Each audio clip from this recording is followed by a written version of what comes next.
নীলাদ্রি রায়ের লেখা ক্ষুধা।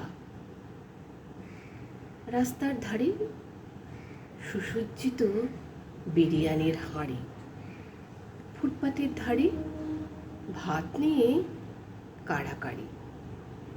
যত না খাই তার চেয়ে বেশি নষ্ট করি। ক্ষুধার্ত বাড়ালে হাত ঘেন্নায় ওদিকে সরি।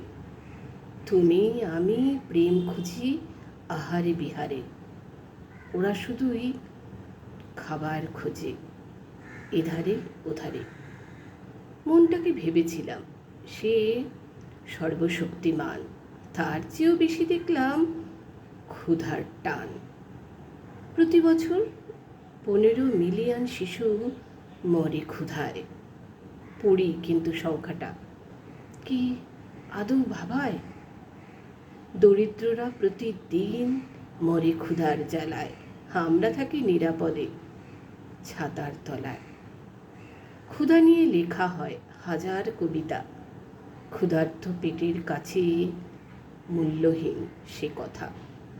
হাজার হাজার মিছিল, প্রতিবাদের বন্যা, তবুও নীরবে ঝরে ক্ষুধার্থের কান্না। পৃথিবীতে আছে নানা রকম কষ্ট, তবুও ক্ষুধার কষ্টেতেই হয় মানুষ নষ্ট। ক্ষুধার উপস্থিতি নিঃশব্দ হলেও সর্বগ্রাসী, জানে কিন্তু বোঝে না স্বার্থ অন্ধ বিশ্ববাসী। সহমত হলে একটা লাইক করবেন।